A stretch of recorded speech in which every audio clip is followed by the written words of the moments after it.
بسم اللہ الرحمن الرحیم۔ اور حضرات طفلان مسلم کا ماتم ہے۔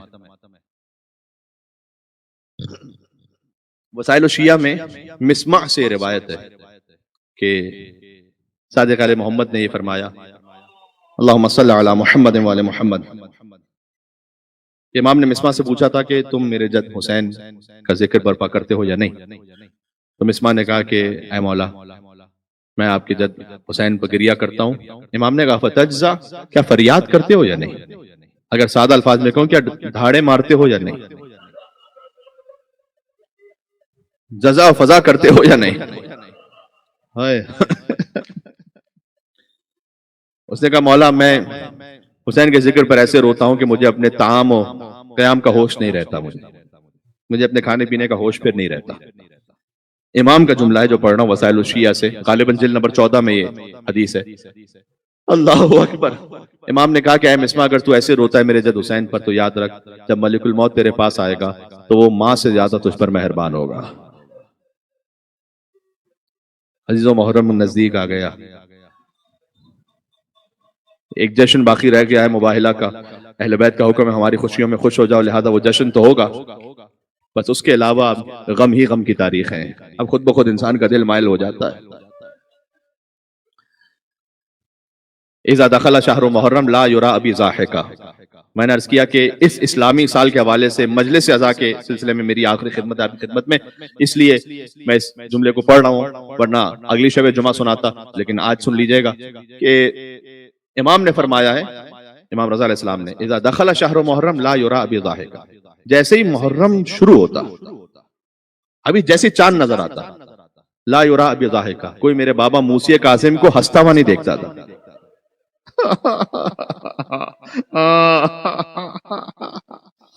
کوئی میرے بابا کو ہنستا ہوا نہیں دیکھتا تھا۔ یہ ہماری بے بذاتی ہوتی ہے۔ ظاہر ہے ہم محرم میں مجلس میں جب آتے ہیں تو کیفیت طاری ہوتی ہے، گریہ بھی کرتے ہیں، لیکن جب مجلس ختم ہو جاتی ہے، ماتم ختم ہو جاتا ہے، تو نیاز میں ہوں، باہر جا کر پارکنگ میں ہوں، بہرحال ہم اپنی دوبارہ سے پہلی حالت پہ واپس پلٹ آتے ہیں۔ چونکہ یہ مجھ سمیت میں اپنی بات بھی کر رہا ہوں، فقط آپ کی نہیں، کہ ہماری چونکہ معرفت اس مقام کی نہیں ہے نا کہ یہ غم لمحہ بلمحہ رہے ہمارے ساتھ، لیکن امام موسی کاظم لا یرا ابی ضاحکا۔ اور امام رضا نے فرمایا کہ جیسے جیسے دن گزرتے جاتے تھے میرے بابا کا غم بڑھتا چلا جاتا تھا، یہاں تک کہ جب عاشور کا دن آتا تھا تو میرے بابا پکار پکار کر حسین کا غم مناتے تھے۔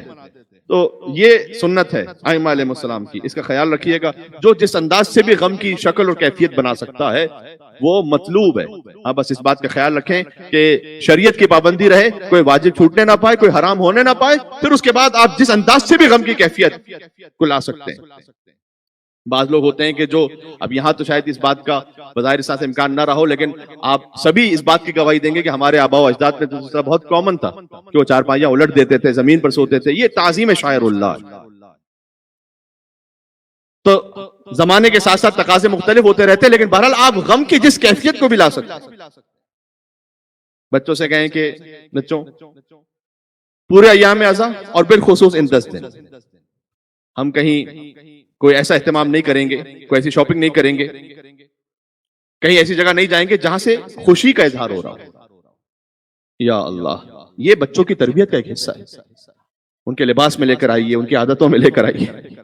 اور آخری جملہ کہنے لگا ہوں، اور میں آ رہا ہوں حضرات طفلان مسلم کے مصائب پر، کہ امام سے پوچھا گیا کہ مولا، جب کسی کی شہادت ہو جاتی ہے تب گریہ کیا جاتا ہے، تو آپ 10 محرم سے پہلے کیوں رونے لگتے ہیں؟ طبی اعتبار سے تو یہی بات ہے نا، جب کوئی دنیا سے گزر جائے گا پھر آپ رونا شروع کریں گے، آپ 10 دن پہلے سے تو اس کی موت پہ نہیں رونے لگیں گے۔ تو اے فرزند رسول، آپ پہلے سے 10 دن پہلے سے رونے لگتے ہیں۔ امام نے کہا کہ جب یکم محرم کا چاند ہوتا ہے تو ملائکہ اس خوب برے کرتے کو جو چاک ہوتا ہے وہ آسمان پر لہراتے ہیں۔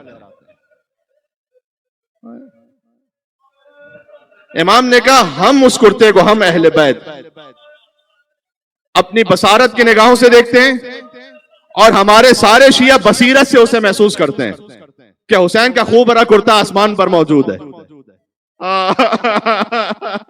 اور ہمارے شیعوں کے دلوں میں حسین کے لیے غم پہلی مہر ربیع سے شروع ہو جاتا ہے، یا حسین کی صدائیں شروع ہو جاتی ہیں۔ عزیزوں، آج ان دو بچوں کا ماتم ہے جو یتیم بچے ہیں۔ کیا خانواد مسلم کی قربانیاں ہیں۔ حضرت مسلم ابن عقیل کی شہادت کی مجلس گزری تھی، آپ نے بے پناہ گریہ کیا تھا نا۔ دیکھیں، مسلم ابن عقیل کی شہادت ہے عاشور سے پہلے 9 ذی الحج، اور ان دو بچوں کی شہادت ہے 1 سال بعد۔ یہ جو ذی الحج ہے یہ عاشور سے پہلے والا ذی الحج نہیں ہے، جب عاشور ہوا سن 61 ہجری اس کے بعد والا ہے۔ یعنی حضرت مسلم نقیل کا خانوادہ یہ ہے کہ تمہید کربلا بھی مسلم سے، اختتام کربلا بھی شہادتوں کا مسلم نقیل کی اولادوں پر ہے۔ محمد اور ابراہیم جو مسیب میں مار دیے گئے، جن کے روضے مسیب میں، جن کی زیارت کا اگر آپ جملہ محسوس کر پائیں تو یہی زیارت رونے کے لیے کافی ہے۔ السلام علیکم ایھا الغریبان ابن الغریب۔ اے دو غریب بچوں جو غریب باپ کے بیٹے ہو، تم پر سلام ہو۔ اب ایک اور جملہ سننا، بہت روئیں گے۔ السلام علیکم ایھا الذبیحان من نسل اسماعیل۔ سلام ان دو بچوں پر کہ جو ذبح ہو گئے نسل اسماعیل میں سے تھے۔ اسماعیل ذبح ہونے سے محفوظ رہے، یہ دو بچے ذبح ہو گئے جن کے سر قلم کر دیے گئے۔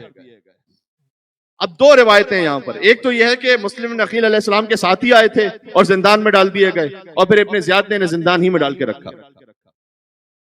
دوسری روایت یہ ہے جو اہل عراق اور اہل ایران میں پڑھی جاتی ہے وہاں، وہ یہ کہ یہ ماں ہی کے ساتھ تھے، یہ دونوں بچے بھی۔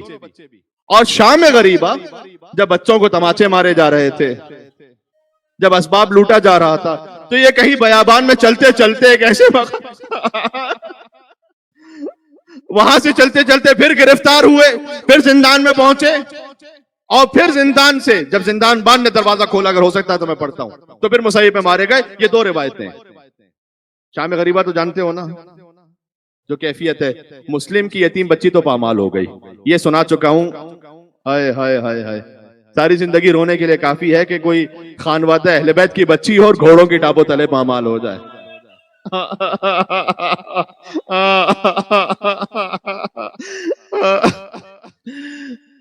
یہ روایت میں نے خود پڑھی ہے، یہ میں اس لیے کہہ رہا ہوں کہ بعض روایتیں آپ اہل علم ان سے سنتے ہیں اور آپ ان پر اطمینان کرتے ہوئے پڑھ لیتے ہیں، لیکن جو ایسی کوئی سخت روایت آ جاتی ہے تو میں کہہ رہا ہوں کہ میں نے خود دیکھی ہے بہار و انوار میں روایت، وہ یہ ہے کہ حسین کی ایک دختر کے بارے میں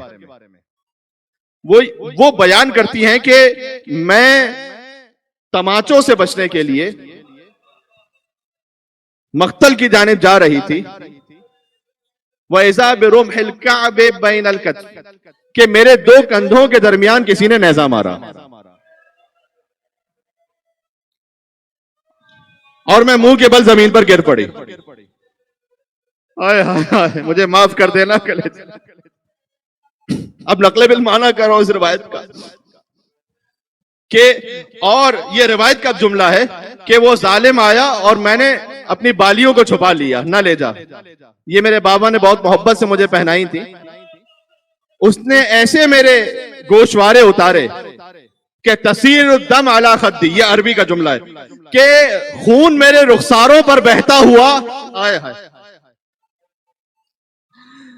خون فقط کانوں سے نہیں بہ رہا تھا، سکینہ کا خون بہتے ہوئے رخساروں تک آ رہا تھا۔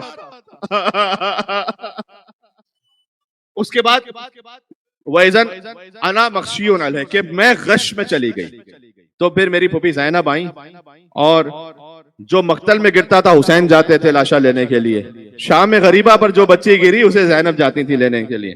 تو بی بی زینب کہتے ہیں میری پھوپھی جب پہنچی اور انہوں نے مجھے بیدار کیا، میرا سر اپنی گود میں رکھا، تو میں نے محسوس کیا کہ میرے سر پر اب چادر نہیں بچی ہے، مجھے معاف کرنا دیدو۔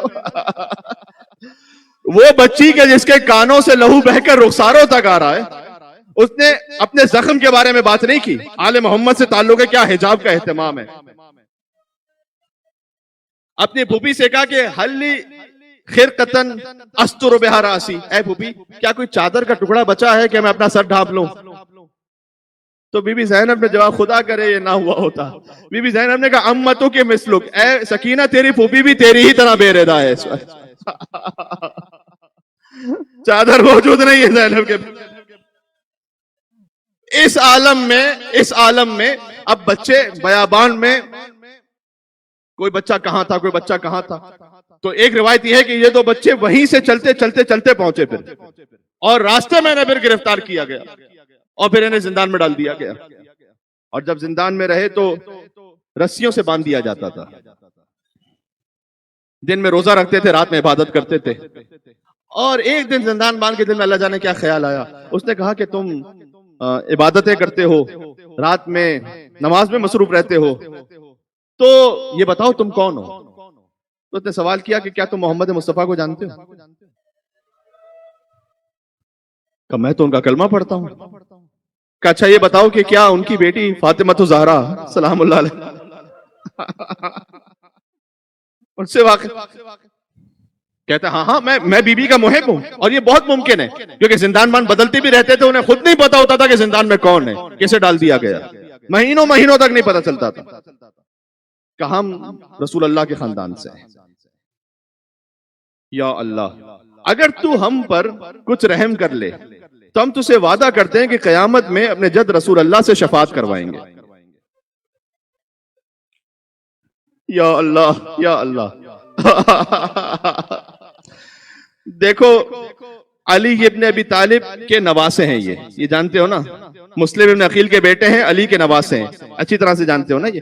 اس لیے بی بی رقیہ آج انہیں سلام پیش کرنا ہے. ایک مولانا شہنشاہ نقوی صاحب کا کلپ سامنے سے گزرا تھا, انہوں نے کہا کہ آستان قدس رضوی یعنی امام رضا علیہ السلام کے حرم سے کچھ آفیشلز آئے تھے, اور انہوں نے لاہور میں جو بی بی پاک دامن ہے اس مزار پر تحقیق کی, اور ان کے مطابق مولا علی کی بیٹی رقیہ وہ وہاں پر مدفون ہے. یہ میں نے دیکھا تو کلپ میں. تو بہرحال روایت قاہرہ کی بھی ہے, یہاں کی بھی ہے, لیکن آستان قدس رضوی کے حوالے سے انہوں نے بات کہی تھی. یہ بچے زندان کا دروازہ کھول دیا اور یہ بچے چلے. تو چلتے اس طرح سے تھے کہ رات میں سفر کرتے تھے, دن میں ایک جگہ اپنے آپ کو چھپا لیتے تھے. ایک مومنہ عورت وہ مسیب کے قریب نہر کے پاس آئی پانی بھرنے کے لیے, تو دیکھا دو چاند سے چہرے نظر آ رہے ہیں. درختوں کے پیچھے جا کر دیکھا تو دو رقیہ کے دو چاند موجود تھے وہاں پر. آل محمد سے تعلق ہے ان بچوں کا. بہرحال وہ بی بی لے آئی, جانتی تھی آل محمد کی محب تھی, لے آئی. اللہ تعالیٰ نے مقدرات میں ہی رکھا تھا کہ شہادت کے لیے ایسے ہی اہتمام ہوگا. بہرحال وہ لے آئی.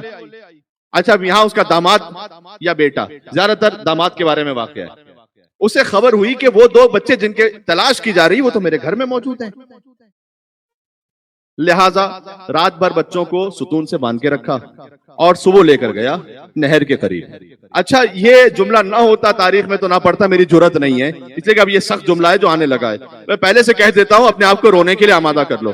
یہ دو بچے یہ کہتے ہیں کہ دیکھ, پہلے تو انہوں نے یہ کہا, پہلے اس سے پہلے ایک اور جملہ سن لو کہ دیکھ ابن زیاد کتنا انعام دے گا, ایسا کر ہمیں مدینہ لے کر چل, ہم خاندان بنی ہاشم سے اس سے بڑھ کر تجھے انعام دلوائیں گے. جس کے منہ کو حرام لگ چکا ہو وہ کیا کرے, اس نے کہا نہیں میں ابن زیاد ہی کے پاس جا کر تمہارے سر لے جاؤں گا. اب انہوں نے کہا کہ اچھا ایسا کر, ہمیں غلام بنا کر غلاموں کے بازار میں فروخت کر دے ہمیں جا کے. ہائے ہائے علی کے نواسے ہو. اور کیفیت یہ ہو جائے کہ کہے کہ ہمیں غلام بنا کر تو غلاموں کے بازاروں میں فروخت کر دے. کیفیت یہ تھی. اس نے کہا کہ نہیں تمہارا سر قلم کروں گا. کہ اچھا ایسا کر 2 رکعت نماز پڑھنے 2 رکعت نماز پڑھنے دے. ابھی گویا نماز تمام بھی نہ ہوئی تھی, پہلے بھائی پر تلوار چلانا چاہتا ہے کہ دوسرا بھائی آگے آ جاتا ہے. ایک حشر بپا ہو گیا خنجر کے تلے پر, بھائی نے گلا رکھ دیا بھائی کے گلے. محمد کا سر قلم ہوا, پھر ابراہیم کا سر قلم ہوا.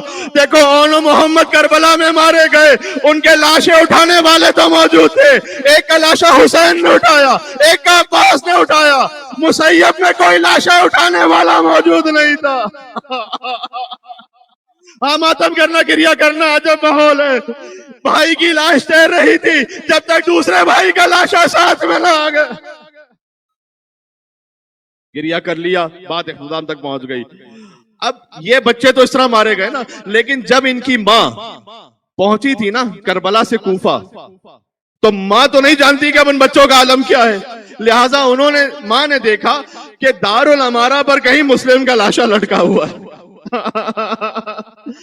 لہذا مسلم کے لاشے کو دیکھ کر کہا کہ اے شہید و والی، آپ پر میرا سلام ہو، وہ 2 بچے جو آپ نے میرے سپرد کیے تھے وہ میں نے قربان کر دیے، وہ 2 بچے جو آپ کے حوالے کیے تھے وہ کہاں پر ہیں؟ کی زوجہ مسلم نے یہ پوغا ہے میرے دونوں لال کا، بس اتنا بتا دیجئے والی، دنیا تو نہیں ان سے خالی، کیا مل گئی ان کو چائے اماں ہے میرے دونوں وَسَيَعْلَمُ الَّذِينَ ظَلَمُوا آلَ مُحَمَّدٍ أَيَّا مُنْقَلَبٍ يَنْقَلِبُونَ